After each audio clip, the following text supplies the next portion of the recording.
Baik, selamat pagi anak-anak. Selamat pagi, Pak. Bagaimana kabarnya? Sehat. Sudah makan semua? Sudah. Nah, sebelum kita masuk dalam pembelajaran kita, alangkah baiknya dulu kita menyerahkan diri ke dalam tangan Tuhan yang memimpin kita dalam doa. Siapa dulu ke depan? Oke, silakan ke depan. Pertama baca doa. Ya Tuhan, terima kasih berkat dalam hidup kami dan Tuhan sampai di sekolah ini. Ya Tuhan, kami mau belajar, berkatilah kami dan lindungilah kami dalam nama Tuhan Yesus kami berdoa. Amin. Amin. Silakan pulang. Baik, sebelum kita masuk dalam pembelajaran kita, Bapak terlebih dahulu mau mengabsen anak-anak kami semua. Dengarkan namanya dan angkat tangan nanti dan bilang hadir. Joseph, Hadir Pak. Axel, Hadir Pak. Sekinaso, Iwan, Hadir Pak. Alden. Hadir Pak. Oke, hadir semua ya. Oke, sebelum kita lanjut, kita terlebih dahulu melakukan ice breaking. Silakan berdiri dulu anak-anak. Oke, tahu tepuk semangat? Oke, kita coba ya. Tepuk semangat.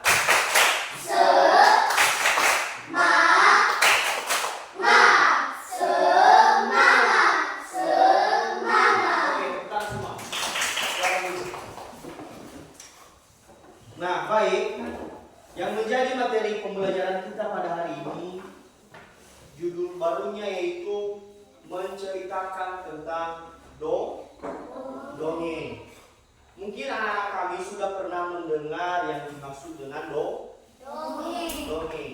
Dongeng itu berupa cerita yang tidak benar-benar terjadi ataupun hanya berupa cerita untuk dijadikan menghibur orang, ataupun isinya cerita tersebut tidak benar-benar nyata. Ada yang tahu pengertian tentang dongeng? Oh, silakan berdiri. Dongeng adalah cerita hayal atau cerita tidak nyata yang diceritakan dengan tujuan menghibur dan memberikan. Ya, benar sekali. Silakan tepuk tangan buat temanmu.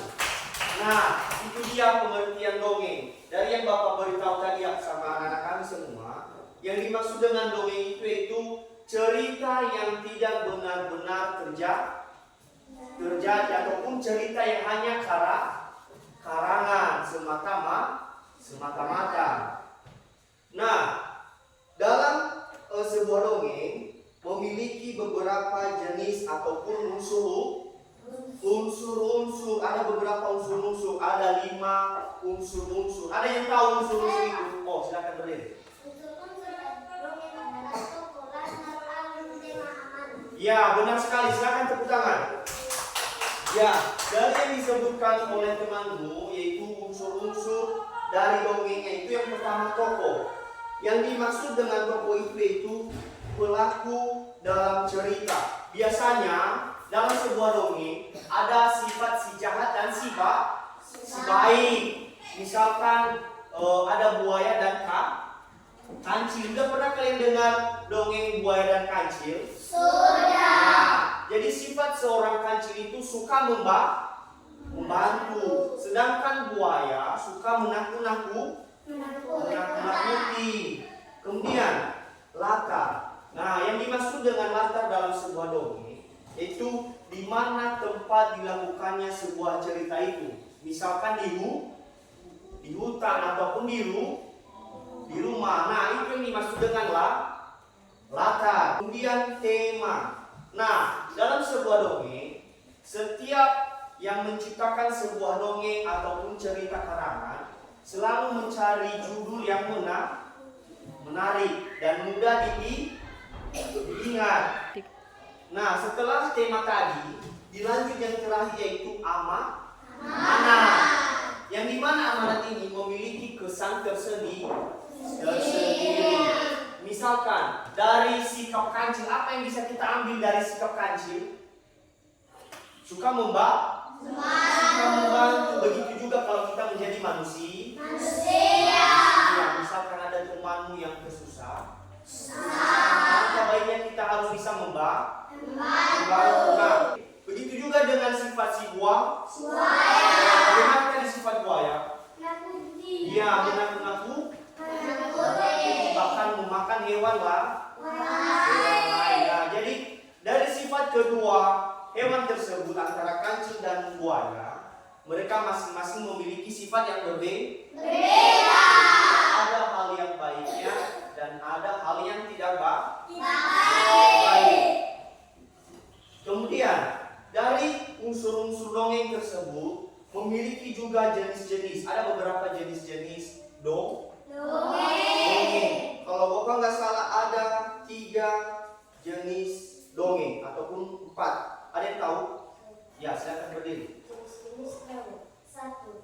Fabel. 2. Legenda. 3. Mite. 4. Saga. Ya, benar. Ada 4. Ada 4 jenis-jenis dongeng. Yang pertama tadi fabel. Fabel ini yaitu dongeng yang tokohnya adalah binatang yang bertingkah seperti manusia. Seperti tadi contohnya kancil dan buaya. Kemudian yang kedua tadi apa yang dongeng? Iya, legenda. Yang dimaksud dengan legenda ini cerita rakyat yang zaman dulu hingga sampai sekarang turun temurun. Jadi anak-anak kami masih mendengarkannya. Misalkan cerita Danau Toba. Udah pernah kalian dengar Danau Toba? Yang ada di Sumatera. Kemudian apa yang ketiga tadi, Nobu? Yang ketiga tadi mite. Yaitu dongeng tentang dewa. Ini terkait tentang langit-langit ataupun tokohnya berbentuk roh. Misalkan seperti hantu, ada malaikat, ada juga yang kemarin yang udah pernah Bapak lihat seperti Casper. Udah pernah kalian lihat dongeng Casper? Belum. Nah, itu bentuknya seperti hantu. Kemudian apa tadi yang terakhir? Sage. Nah, cerita yang terakhir itu cerita yang mengandung unsur sejarah tetapi sudah bercampur imajinasi. Ya, misalkan ada sebuah sejarah yang sudah pernah terjadi di masa lampau, namun dalam cerita itu ada sedikit karangan yang tidak sesuai pernah terjadi. Jadi itu yang disebut dengan sage. Oke, stop dulu. Nah, setelah anak-anak kami mengetahui semua jenis-jenis pengertian dan unsur-unsur dongeng, Bapak sudah menyiapkan satu dongeng di sini. Jadi tugas anak-anak kami nanti memahami, menganalisis supaya bisa memberi nilai dari kutipan dongeng yang akan Bapak bacakan berikut. Dengarkan ya. Judulnya Pohon Apel yang Tulus. Di sebuah hutan tumbuhlah pohon apel yang besar dan ringan. Setiap hari ada seorang anak laki-laki yang datang bermain di bawah pohon itu. Anak itu sangat menyukai pohon apel. Ia memanjat batangnya, makan buah apelnya, dan beristirahat di bawah bayangannya. Pohon apel itu sangat menyayangi anak itu. Namun, seiring waktu berlalu, anak itu tumbuh dewasa dan jarang datang pada pohon apel yang merasa kesepian tersebut. Suatu hari, anak itu datang, pohon apel sangat gembira. "Ayo bermain lagi denganku," kata pohon. "Aku tidak punya waktu bermain. Aku butuh uang," jawab anak itu. "Ambillah buah apelku, jual dan dapatkan uangnya," kata pohon dengan senang hati. Anak itu pun memetik sebuah buah pohon apel dan pergi. Pohon kembali merasa sepi. Beberapa tahun kemudian, anak itu datang lagi. "Aku butuh rumah," katanya. "Pakai ranting dan cabangku untuk membangun rumah," kata pohon apel. Anak itu pun memotong sebuah cabang apel, lalu pergi. Pohon kembali sendiri. Waktu berlalu, anak itu kini telah menjadi orang tua. Ia datang lagi. Aku lelah dan ingin duduk, katanya. Aku sudah tidak punya buah, tidak punya cabang, aku hanya tinggal batang tua. Aku hanya tinggal batang tua, tapi batang tuaku bisa kau jadikan tempat dudukmu. Anak itu pun duduk, pohon itu pun senang, walaupun hanya untuk menemani. Nah, baik, dari kutipan dongeng yang sudah Bapak bacakan tersebut, yaitu tentang judul pohon apel yang tulus. Nah, dari yang sudah anak-anak kami dengarkan semua, apa pesan moral yang baik dari yang kalian dapatkan dari cerita dongeng tersebut? Ada yang bisa? Yo, silakan beri. Pesan moral, cinta sejati adalah memberi tempat mengharap kembali. Hargailah orang-orang yang tulus mencintaimu seperti orang tua. Iya, benar sekali. Tepuk tangan buat temanmu.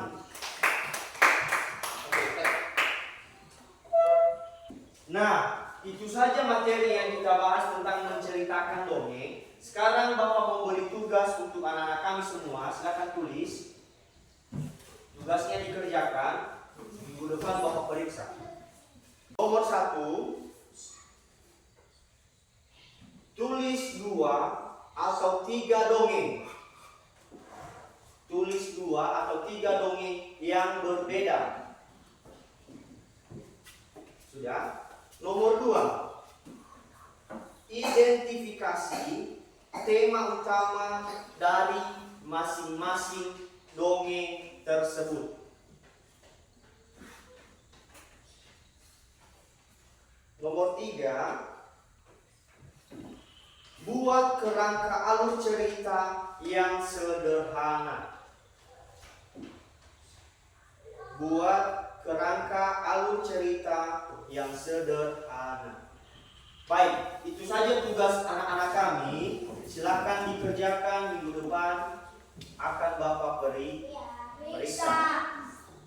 Nah, untuk mengakhiri pembelajaran kita pada hari ini, alangkah baiknya dulu Bapak mengajak anak kami untuk menyanyikan lagu wajib nasional. Silakan berdiri. Sebelum kita menutup, Bapak mengajak anak kami untuk kita menyanyikan lagu wajib nasional. Silakan berdiri. Tahu lagu Halo Halo Bandung? Tahu? Halo. Kita nyanyikan bersama 1, 2, 3. Halo.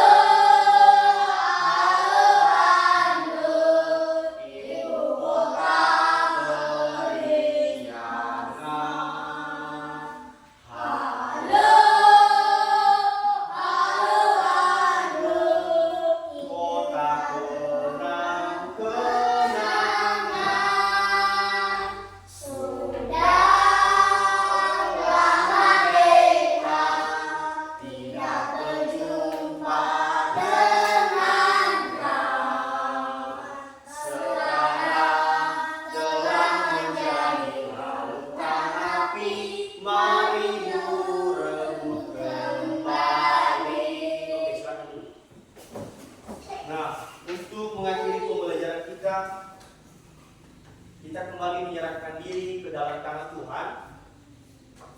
Siapa anak kami yang bersedia memimpin kita ke dalam doa? Ya, silakan.